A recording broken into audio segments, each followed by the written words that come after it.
every other day. Gonna pause.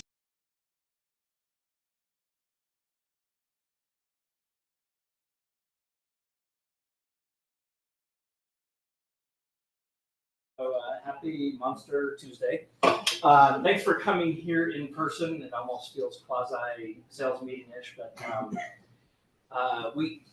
our normal contracts and negotiations, we really get into the nuts and bolts of a lot of the contracts and how to negotiate issues. And today we've got a special guest with us, Aaron. Sorry, remind me. Bigelow. How could I forget that? You just said it. Aaron Bigelow. And he's one of our affiliates with Lifetime and has something he's going to cover today, very unique, helpful to, frankly, what I consider part of contracts and negotiations. So I'm just going to set this up. So what we're going to do today is I'm going to cover one item that I need to cover today. Then I'm going to turn the time over to Aaron and his slide deck. And he'll take 20 or 30 minutes, and then we'll have a period of Q&A at the end. But one of the things that I've been harping on for a while, and Dan and our other brokers have been harping on. Hi, Dan. Look, you can see my bald spot. Isn't that awesome? Yeah. I hate seeing that, so I'll just keep talking this way. But we're coming into a unique market. We've been in a unique market for the last couple of months, or sorry, the last couple of years. And even Daryl, seriously, dude, we're trying to keep this professional. Daryl, less of Matt. Less of Matt, yeah. Okay, I'm feeling the love this morning. I really appreciate everybody. But listen, here's what's unique, right? We all know that rates are in some form of modifying, and we had a 50 basis point cut, and it didn't really translate yet. And when you talk about the bond market, go listen to Red's videos. It'll bore you to tears and watching the candlestick graphs. And I'm just like, dude, you got to dumb it down.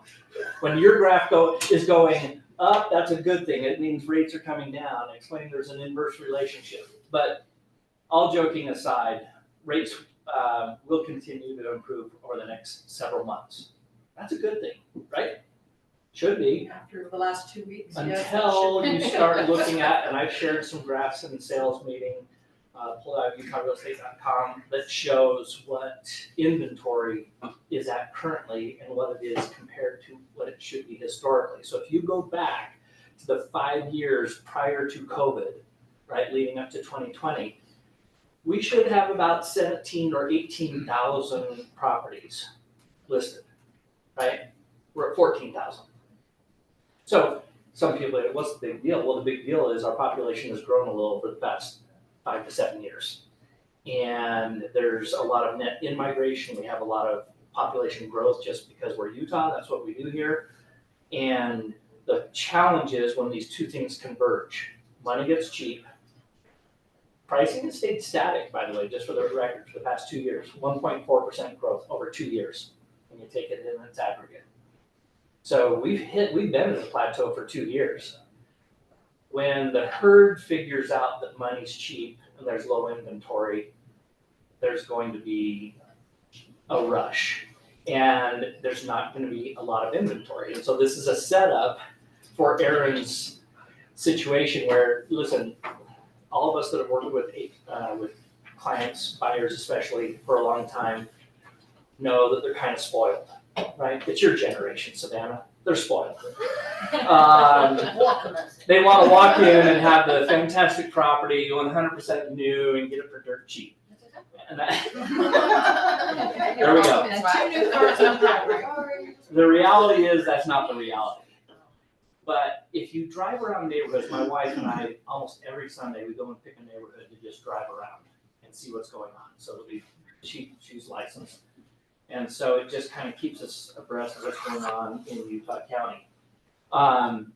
And what you see a lot of is, and maybe you've seen this in your own neighborhoods, there's like this new recipe. Go find an old brick home, red brick home, hideous, like with orange bricks in between the red, and paint it white, and do a modification, and do a few things, and all of a sudden it's an entirely different house. And there's a lot of people out there that are making a business out of this. And so this is a setup for what Aaron is going to talk about. prior to that, there's one thing that I wanted to cover with you, and I'm gonna have to sit down for a second so I can share my screen and bring this up on screen. With the national settlement, we've had a lot of learning that has gone on, okay? And one of these is, if you're familiar with Zillow at all, anytime somebody goes to the Zillow site and wants to have somebody show them a home, and we have a lot of teams in our company that pay for Zillow leads and then go out and show people, Zillow automatically sends a touring agreement to everybody. It was just part of the package. When you said you want to see a house, they get a touring agreement. And Washington County, very similar to this, got a little, in my opinion, weak kneed and said, we don't want to do buyer broker. That's too hard to do. Like, we haven't been doing that for decades. So we're going to create an easier path. We're going to create a touring agreement. And both of these things are a limited showing agreement, is what's called in Washington County. And both of those technically jump the hurdle, right, in the national settlement. The national settlement says before you show a home, Andy, you have to have not agency, but a written agreement. So they leave it that nebulous. So a lot of the people who don't understand the value of having a buyer broker, well before the national settlement, are like, oh my gosh, this can be so much easier. What I'm gonna do is paint you a scenario that just happened last week, and it's happened a few times actually. Over the weekend, I got a call from one of our agents down south, and he said, hey, I have some people that I've worked with in the past. They actually had an agent from up north who happened to be down in St. George. They went on to Zillow, found the property, and this agent said, yep, I can show it to you, fill out this touring agreement, okay? And nothing came of it. But it kind of sparked interest in going forward and doing an offer eventually on the property. And they reached out to our agent, and our agent said, oh my gosh, they filled out a touring agreement. The agent wants a referral fee, right? So what are you gonna say? Is that original agent a procuring cause that showed the property?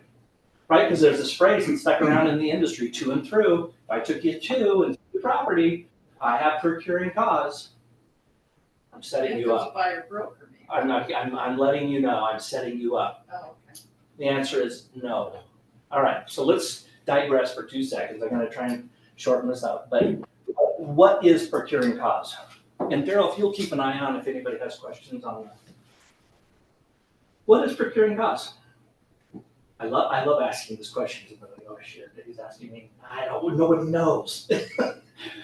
No one wants to answer because it's always a trick question. It always is a trick question. Procuring cause is such a ridiculous, it doesn't make any sense. Like, It's a yes, real I took thing. them through and I did all the stuff, but I'm not gonna get paid.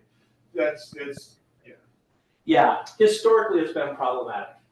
If I've sat on professional standards and arbitration hearings for 15 years, I've chaired multiple of those hearings. NAR has a book, it's a Spiral Brown book, and they have about 70 pages dedicated to arbitration and procuring cause, 70 pages. And 3 of those pages is literally a checklist, a spreadsheet of different items you should be considering. So it's far from a clear-cut answer. But the overarching definition is, it's not to and through. If I was willing to take you to and through, I am the procuring cause. The definition more correctly, not 100% correctly, is you are the initiating event, and there's nothing that you did to interrupt the process, and it ends in a closing. Okay? So it's start the process, continue through the process, and do nothing yourself to interrupt the process, right? Before the national settlement, somebody else could come in and sign up your client, and they would be interrupting the process, but that's not you interrupting the process. So you still become the procuring cause. All right, so now we have the post-national settlement world, and we have wonderful things like touring agreements. Can I give you just a quick definition of how I view touring agreements? Daryl, you know what I'm gonna say? Realtor Uber, that's what you are. That's it. You sign a touring agreement and you're Realtor Uber. And you have an area where you can say, you know what, this is the Washington County's touring agreement. I've had pulled up Zillow, but you know what, substantially they're the same. Basically, there's some portion in here where they make disclosures. I'm not your agent, I'm just providing you touring services, and here's what I'm going to charge you for your Uber ride, known as your tour of the property. Daryl, But isn't this typical Zillow? They don't care who sells the house. it's not even Zillow. It's Washington County as well. Yeah. And same- Park same. City and Iron County licensed Washington County's touring agreement. So this is going to be pervasive, and there's others that I've heard out that other companies have put out. They all follow the same recipe, right? It's this. Well, buyers are afraid to sign something. So let's give them something meek and timid and say, we're just showing you the house. And it's a calculated risk. They know that there is no teeth in this. There are no teeth. Speak English, Martin. There are no teeth in this. But it's a calculated bet. If I show them the house, well, then they're probably gonna write the offer with me. How many of you have ever taken somebody showing them houses and then Uncle Bob or friend Joe or whoever else ends up writing the offer? We've all had that experience. And so I have been telling agents, can I use the touring agreement? Sure. You may as well just go be an Uber driver because you're gonna take them around and there's a high probability that they're gonna write the offer with somebody else. Or they're gonna go to the listing agent himself and say, hey, if I don't have an agent because there is no agency here, there's no agency here, can I get a better price? What's the answer gonna be in a lot of cases? Yes. Yeah. So I've had this debate with 20 different agents. Well, it's just easier to get them. I'm not telling you how do you do your business. I'm just telling you the pros and cons of it. Okay? So when going back to the definition of procuring cause, when you say I never was your agent, or I'm not going to be your agent until you sign a further document, is that an interruption in the sequence? It absolutely is. So coming full circle to the example of the weekend, I told her, go ahead and write the offer, baby. She has no claim, and you do not need to sign, a referral agreement. No money is owed. This will stand up against that all day long. So just a word of advice to you if you're considering being weak-kneed. Yes, I am.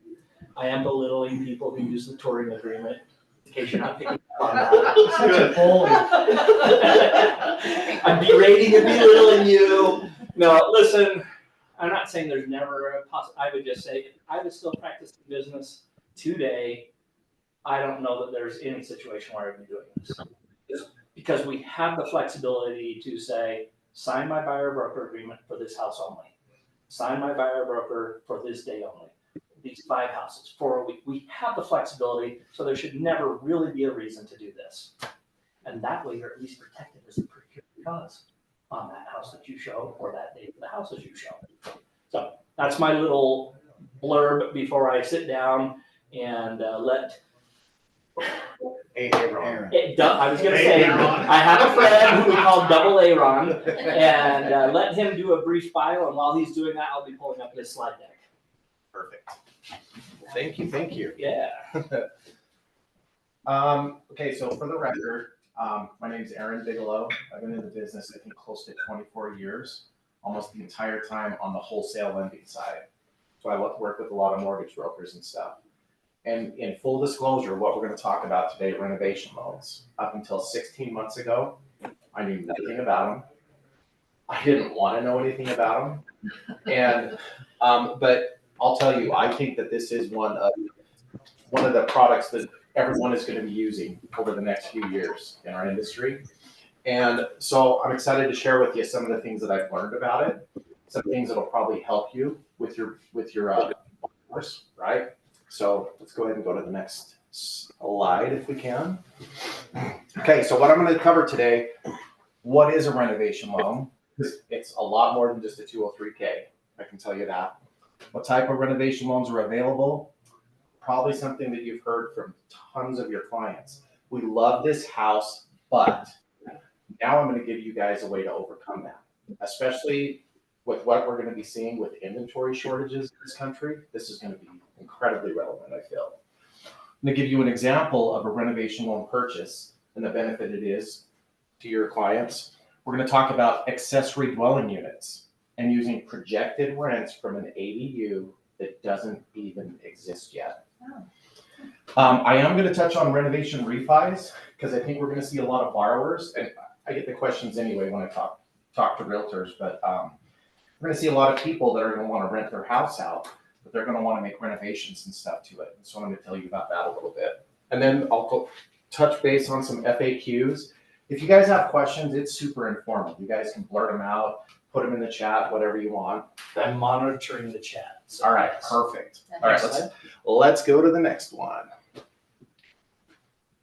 Oh, wow. That's beautiful.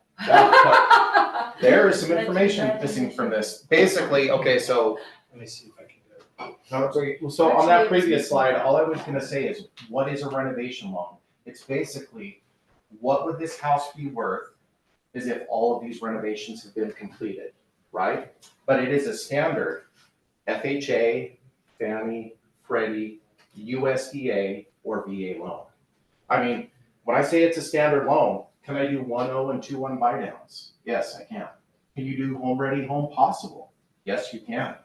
Can I do the conventional 3% down for a first time home buyer that makes too much money for home ready, home possible? Yes, you can. So, Say that last one again. That's a good one. what? Can you do the 3% down for someone who makes too much money for home ready, home possible? Yes, the conventional product, yes, you can. So they make too much income, you don't qualify for home ready, home possible. Yes, Fannie and Freddie have a 3% down program that you can do. Did everybody hear that? Everybody paying attention? So I'm gonna just editorialize at a minimum, that summary of all the things that you just said. This is why we have you here today, is it's gonna be imperative for us going forward when we turn the corner with the herd and there's fewer and fewer pieces of inventory. Having this knowledge and the flexibility of what could be, and the fact that you can get a loan on what could be, or what will be, I should say, is probably a better, it is going to be significant in keeping your business running. Absolutely. Okay. Very well said. All right, let's go to that next slide. Okay, so this is something you guys will all get via email. So this is just a quick comparison matrix right here of the various products available. So I think we've all probably heard of the 203K. There's a limited and a standard, and I have to mention this. So the 203K limited, in case you aren't aware, it's when you have about, I say about $30,000 of renovations, because you always have to have a little bit of a contingency, like a 10% contingency, and then there's some soft costs. But there's some really good news here. So I think it's, trying to think, maybe November 6th, FHA is upping the 203K limited to $75,000. Massive difference. Now, what's the advantage of a limited? On a limited, you don't need a HUD consultant. So that actually saves a little bit of time, some fees for your borrowers. And again, I'm gonna dive into kind of the meat and potatoes of this. So a lot of Any other basements, questions? a lot of basements could be finished for 75,000. Absolutely. Spot on. Okay, so you're saying 75,000 in renovation. Yes. Now, that includes the contingency. So if you're doing, say, 60,000 in renovations, you've got to set aside at least 6,000 for a contingency in case costs or labor or something go over. Okay. Plus, there's little soft costs for inspections and draws and things like that. So probably maybe about, I don't know, 68 to 70,000. So if I were, let me take a stab at this for all of us that rode the short bus to school. If I found a house that, a single family, 3,000 square foot home, that has unfinished basement, and the standard appraisal came in at 500, we should be able to go up theoretically ballpark to 575, but back out 10K for the fees, so we could go to essentially 565 and show, our clients that you can get this house at relatively cheap money and get the additions done, so you don't have to go pull a HELOC and pay ridiculous rates on that. Yeah, absolutely. Well, and the thing is, they probably can't go pull a HELOC because you don't have the equity. Right, out of another property or whatever, you can do it Yeah. on this property. Yeah, I mean, people are doing cash, they're doing high interest rate credit cards. But It's yeah, not a HELOC with a 10-year balloon payment or a 7-year balloon, you're in 30 years. absolutely. So, okay, and then Fannie Mae and Freddie Mac, there's actually 3 different options with each of them. So Fannie Mae's is the home style, Freddie Mac is the choice renovation, and I will tell you this all day long, the choice renovation right now, it's literally 200 bips better in price than the Fannie's home style. It's incredible. Oh. So, but you have a limited, a standard, and we also offer a pool loan. If you want to do nothing but put in a swimming pool, And I gotta give you guys this example. So someone was going and they were doing a brand new build. They were purchasing a brand new home. And they were putting in enough money down to be at about an 82% LTV. But when you build a pool, you're not gonna get dollar for dollar appraised value, right? We all know that. So they have a $200,000 swimming pool that they wanna put into their house. So they get a renovation purchase, closed on the home. They were at about a 95% loan to value, still putting the same amount of money down. And for the record, because I have to bring this up, I'm not saying this is the norm or standard. Initial docs uploaded to the lender to CTC was 13 days. You can close these loans quickly. I'm gonna give you guys some tips on how you do that, because I'm not saying that's gonna be the normal, but if you have a general contractor that knows their stuff, you can close these quickly.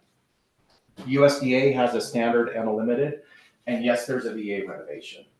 So I want to talk about real quick on the VA renovation, because I feel like that one probably is going to come up more than USDA. On all of these products, we're looking for the renovations to be completed in about 6 months. VA is 4 months.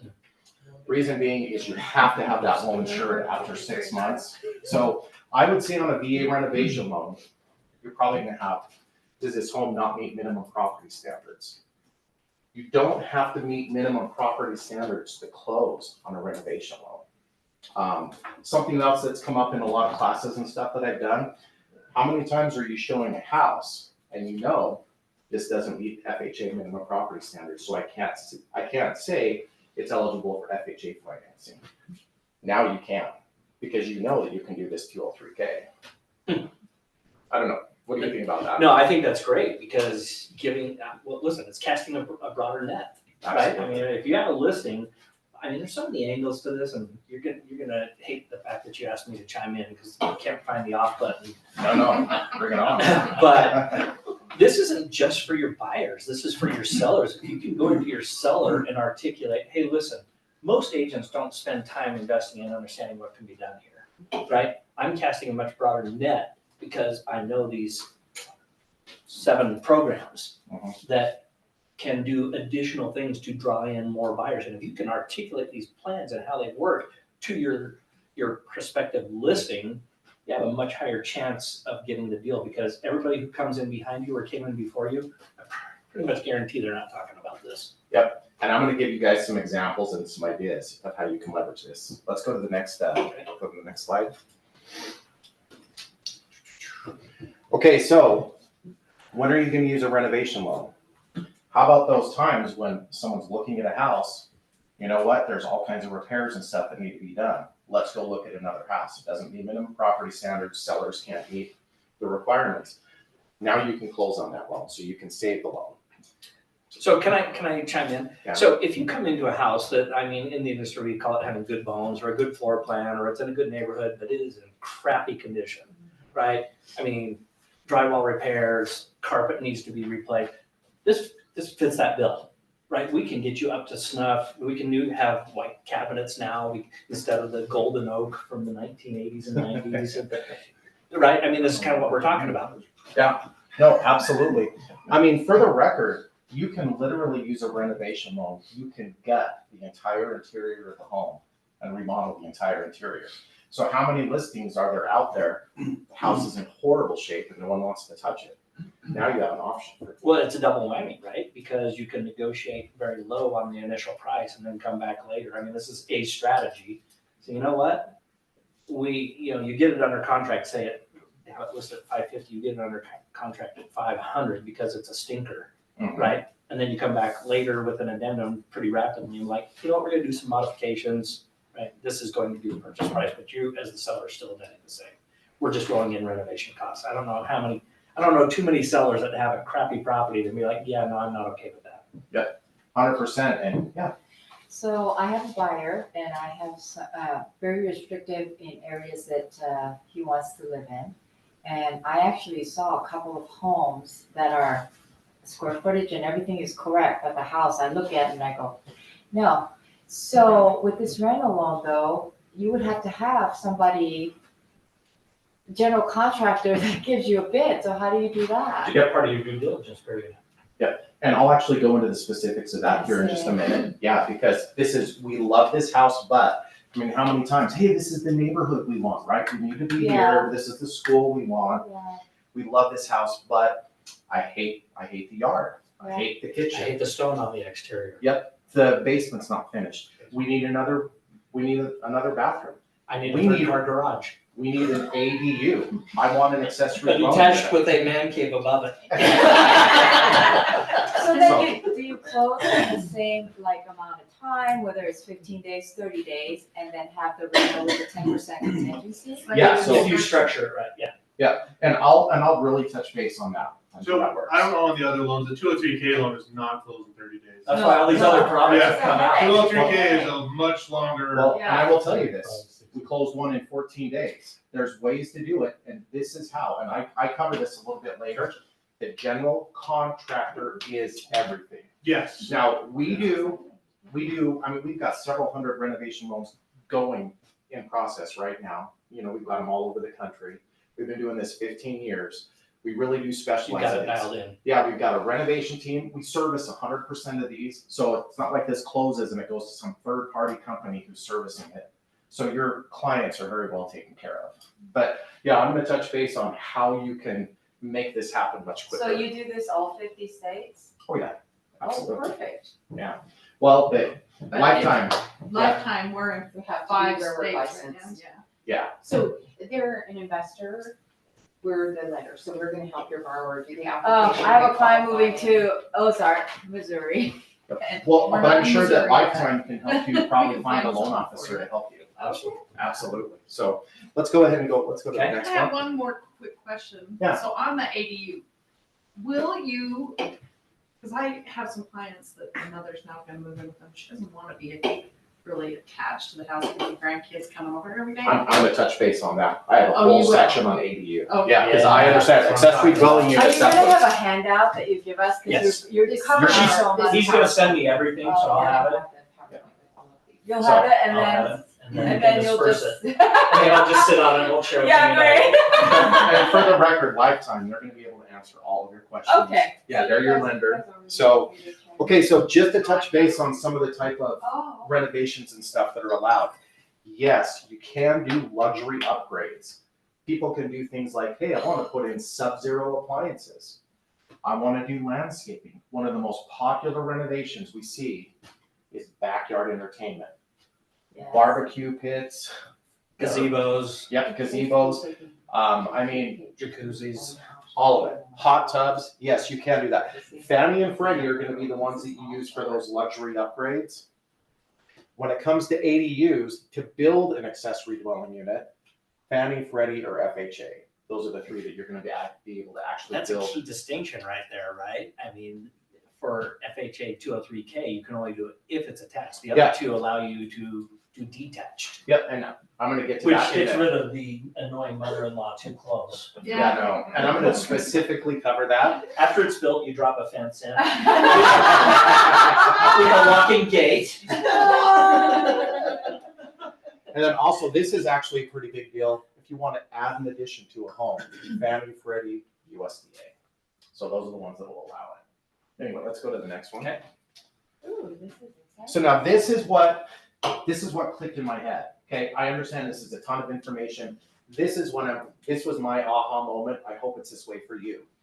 So you have two different purchases. Well, you have two different scenarios. Someone's gonna buy a $500,000 house and they wanna do 50,000 in renovations, right?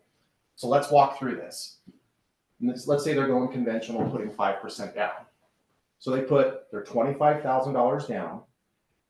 And then they need to come up with $50,000 for They have renovations. to have 50K liquidity. Yep. After So- the closing. Yep, so it's gonna be, hey, we're gonna put this on credit cards, we've got cash on hand. You're gonna take a HELOC out of a different property. So your borrowers are $75,000 out of pocket. Here's the beauty of a renovation loan. So, $500,000 purchase price, 50,000 in renovations.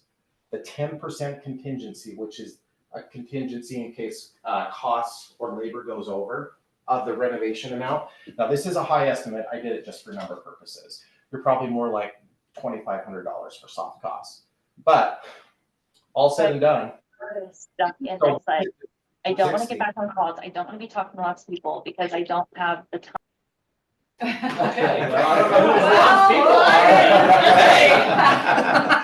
are. But here's the beauty, so you're putting 5% down on your purchase price, but you're putting 5% down on the renovation costs. So your borrowers went from putting $25,000 down to just $3,000 more. They put $28,000 down, they purchased a home, you've been paid, and these borrowers have $50,000 in renovations scheduled to be completed on that house.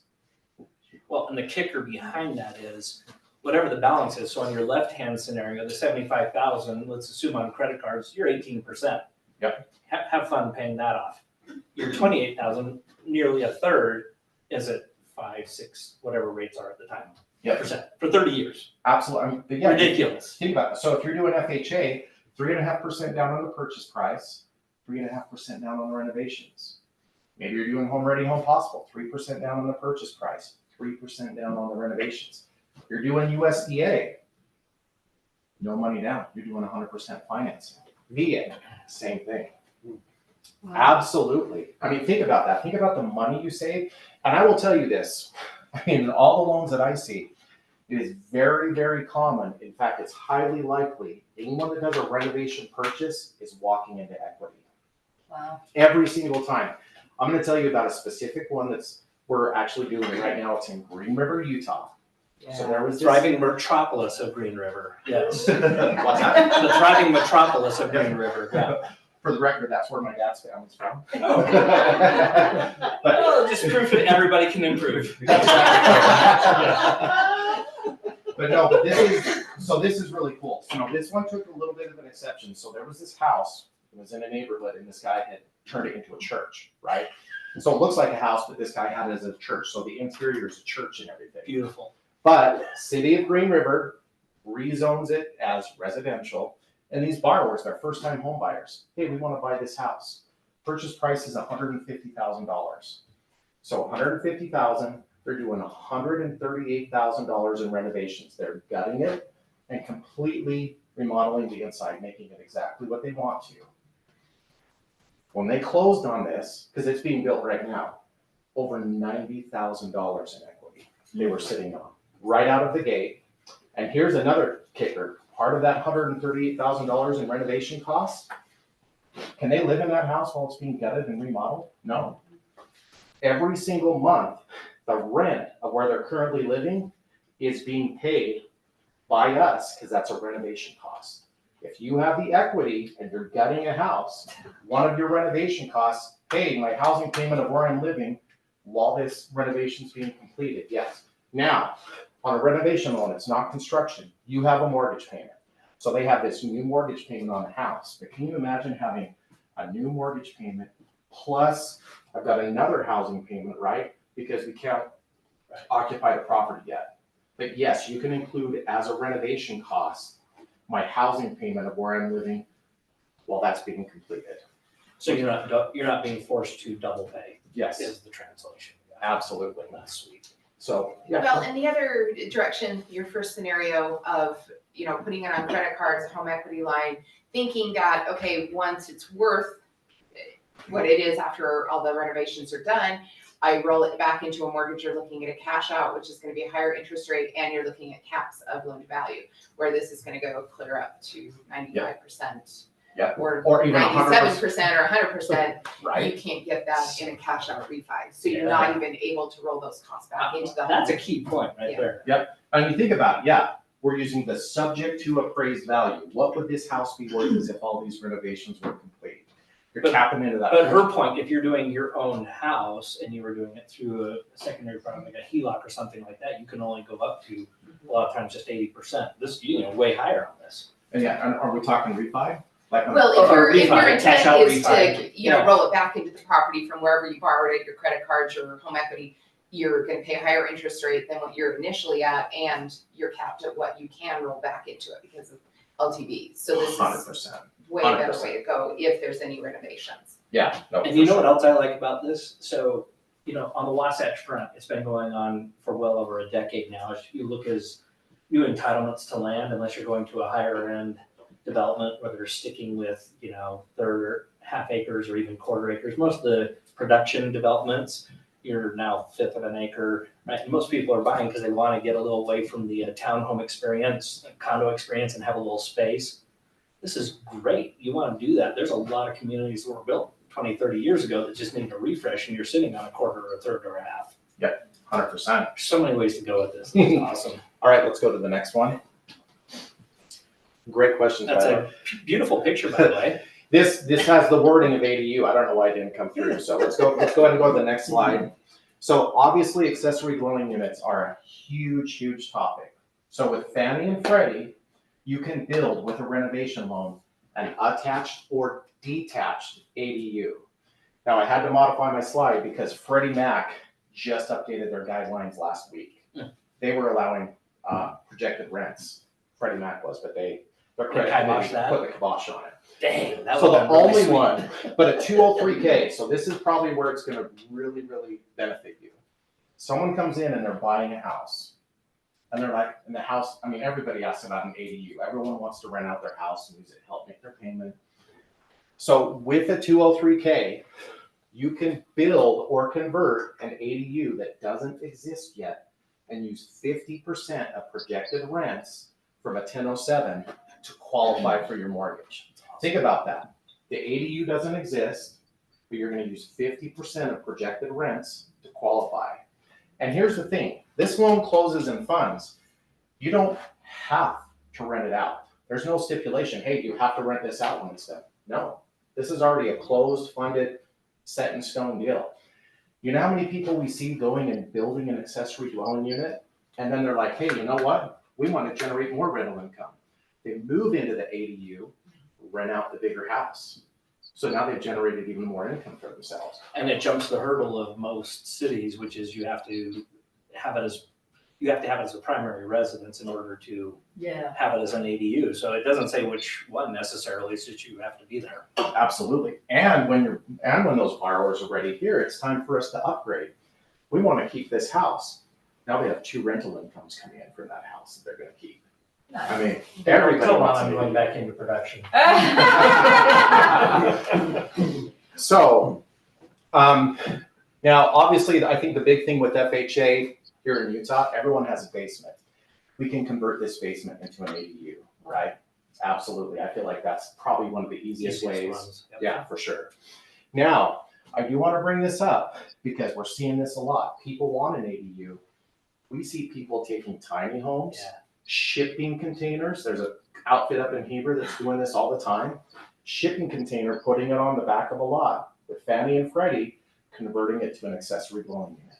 So I'll see your shipping container and. And actually, that was a topic at a governmental affairs meeting I was in about shipping containers in the back of people's yards, like South Jordan has several people that have horse property, but the neighbors that are moving in don't like the shipping containers. I mean, it was huge. Okay, so I'm gonna get away from shipping containers.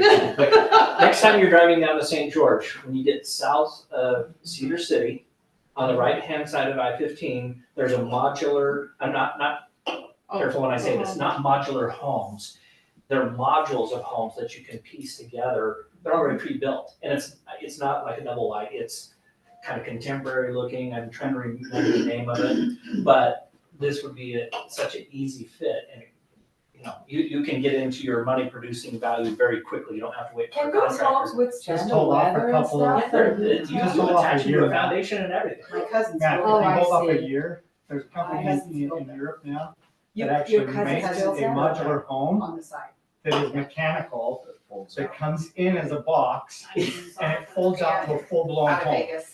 Right. Elon The Musk point does is, there's a it. lot of different solutions where you don't necessarily have to go get a general contractor to build, sticks and bricks. You can just. You just have to have a concrete Have somebody pour. pour the concrete foundation and come in and drop it on, and you got rentals. But for a renovation loan, you do have to have a general contractor. Sure, who's gonna I- oversee it. Okay, I misspoke. So how do you Have a find general those contractor who people coordinates getting the box on the foundation. So you're saying that it has to be attached? For FHA, for the 203K, Fannie and Freddie allow it to be detached. Okay. So if you're gonna do the Fannie or Freddie renovation loan, the home side of the renovation, I need somebody. So else. how attached? Hey, hold on,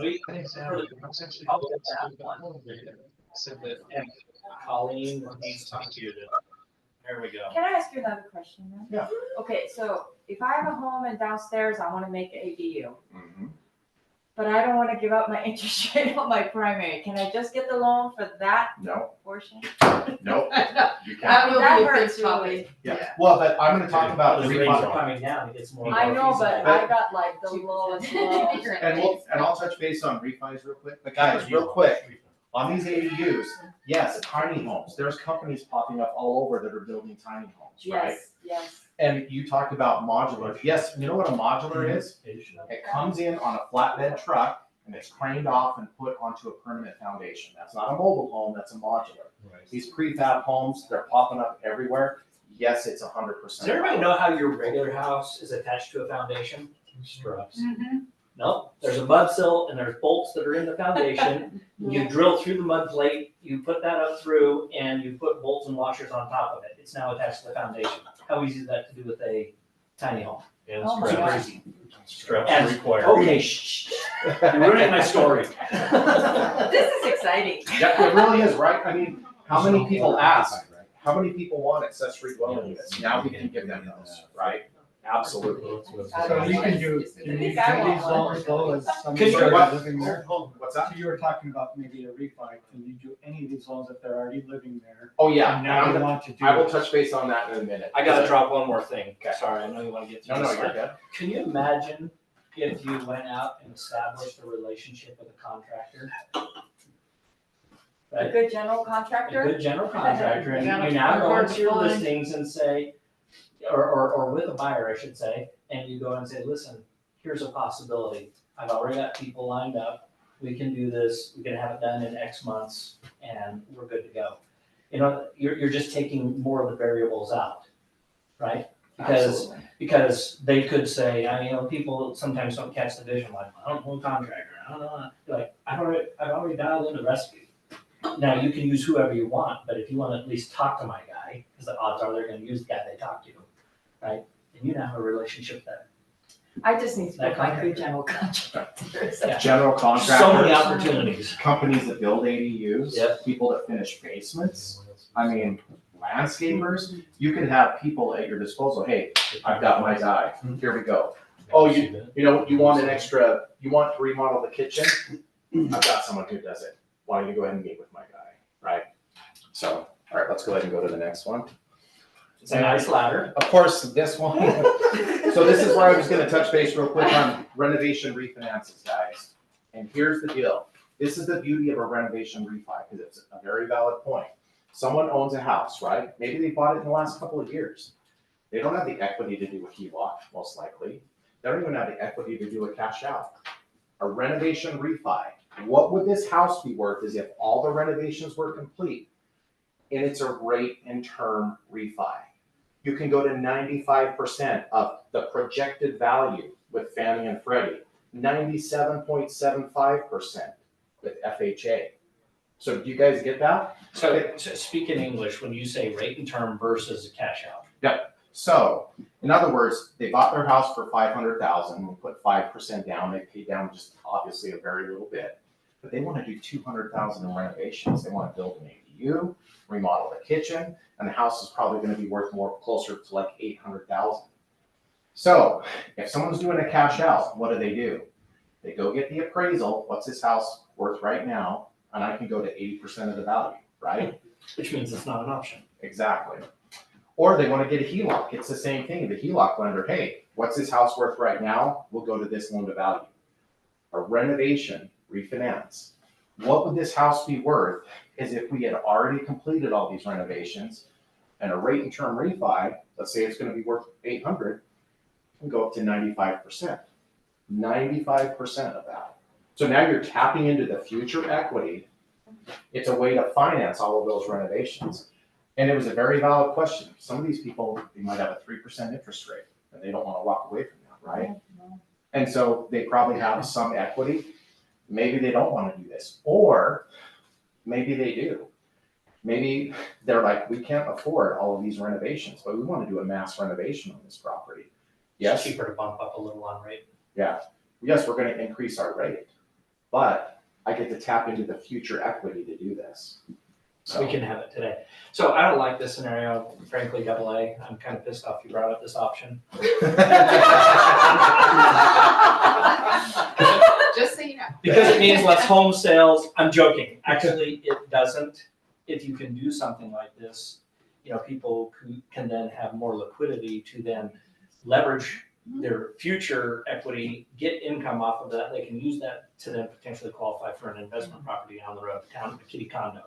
Yeah. So don't get stuck in my stupid statement I just said, because it was sarcastic. And for the record, I would say that 3 out of 4 times, you know what the first renovation loan is that comes from a realtor? It's their personal home. Right. It goes to one of the loan officers. Because, I mean, it's pretty incredible. So, all right, now I have to touch base on. Can borrower be the GC on it? Great question. The only product that allows for that is. What was the question? Can a borrower be their own general contractor? Okay.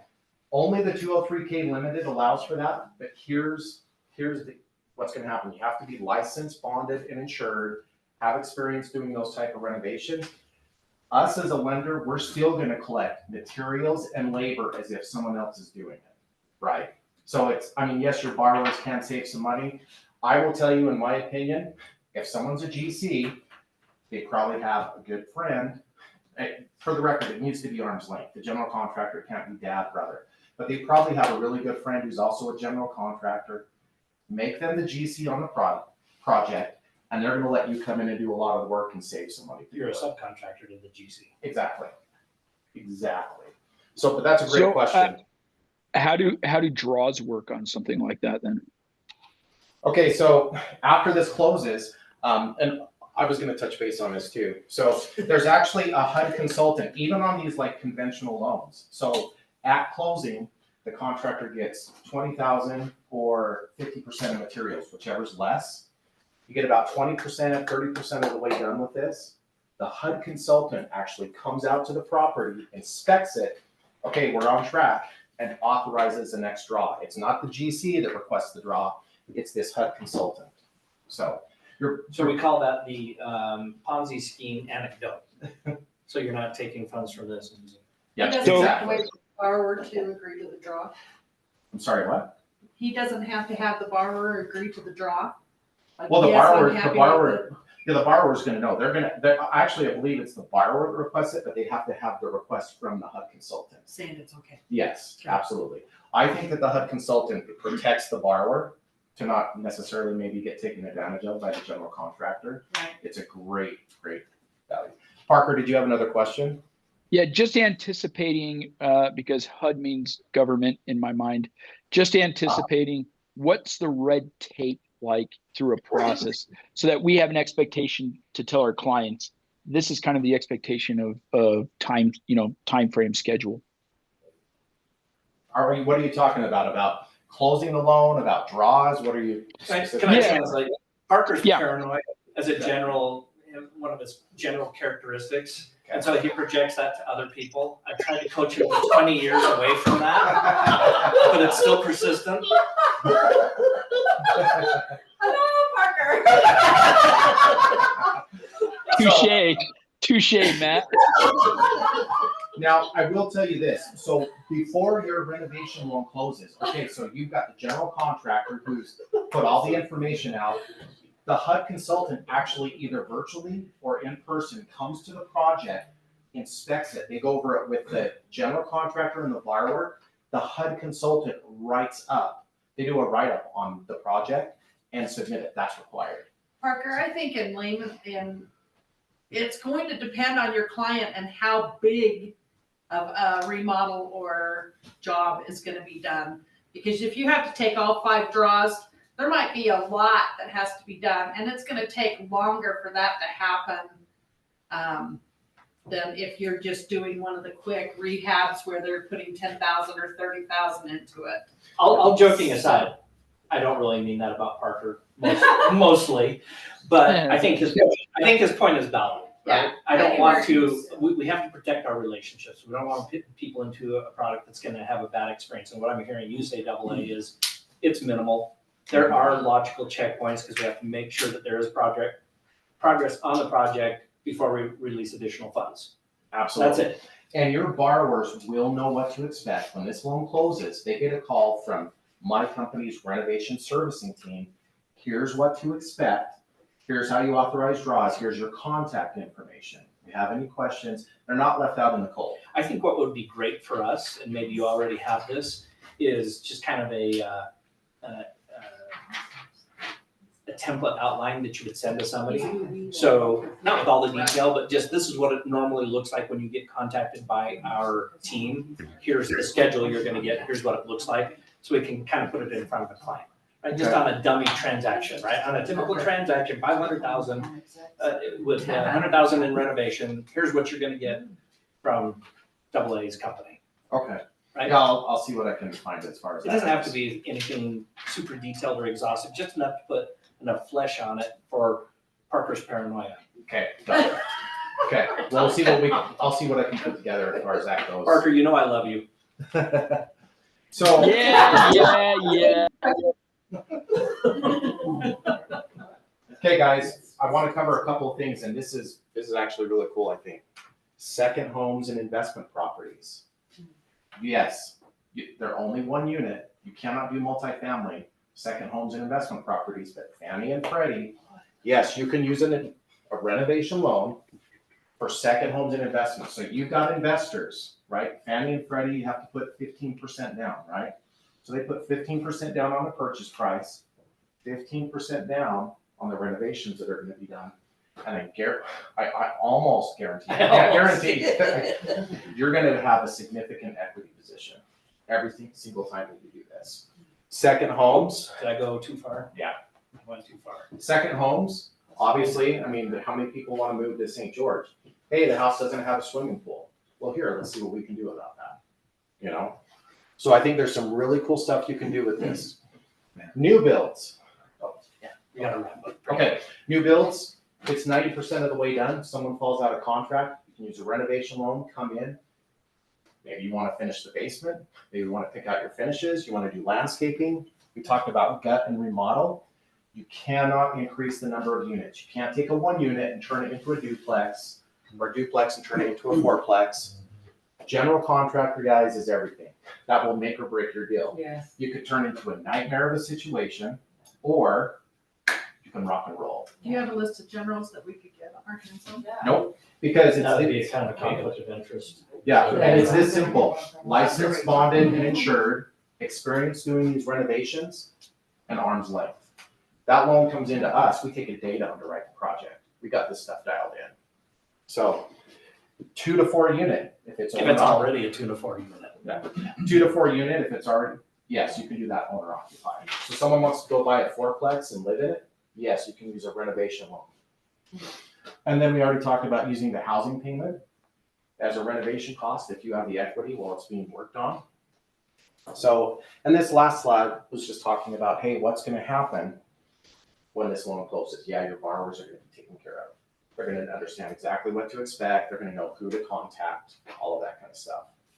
And it's still like the old ones where the agents get paid when it closes and then. This is a mortgage. You guys They get get paid paid off of your immediately. purchase price when this loan closes. This Did isn't everybody like- hear that? You get paid. I know that's what y'all wanna hear, you get paid. Off the sales price, not of the projected, right? Yeah, this is off the original. purchase price. You guys get paid on the purchase price, absolutely.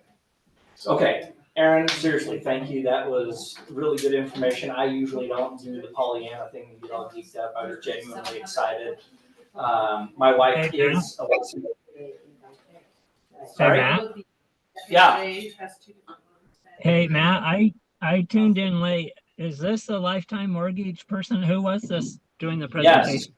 Yes. So it's AA with Plaza, and they are a wholesale lender for Lifetime. So it's one of the many products that we offer. So yes, you get this through your Lifetime LO. Okay, thank you. Hey, listen, thank you for your time. We ran a little long, but that was fun. It was No, that was entertaining. a lot I of hope it got you excited, and I'm gonna come with one final statement. Right. Everything we do, Daryl will echo this, Ron tells us all the time to Daryl and I when we meet. Our number one job is to help our agents sell more real estate. I know that sounds obvious, but sometimes you can get distracted as a brokerage. And so that's why we remind ourselves of that all the time. It's why we have the ecosystem, it's why we have lending, it's why we have title, it's why we have an insurance brokerage, a marketing company, and other affiliates. But I hope this opened your eyes specifically for the market that is now upon us and that is going to become more upon us over the next 3 to 6 months. I'm highly confident in what we have told you is coming. Timing's a little bit of an issue, but X will follow Y, or Y will follow X, right? This is going to happen. I appreciate your time in giving us, great insights with so many opportunities to increase our value proposition to our client base.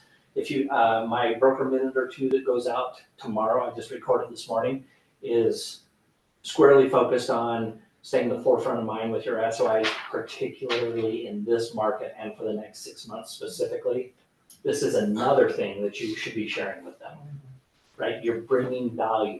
If there's one common theme as the national settlement came about and all the machinations that came about as a result of it, one common theme came through. And it was agents better get better at portraying their value. This is significant. So thanks for being here. Thanks for everybody online. Appreciate you guys being here. We will have the slide deck and some other marketing pieces that I will work with Daryl to make sure it's available through our website. Perfect. Thanks. Thanks, guys. Hey, I'm What here, is guys. your name? Aaron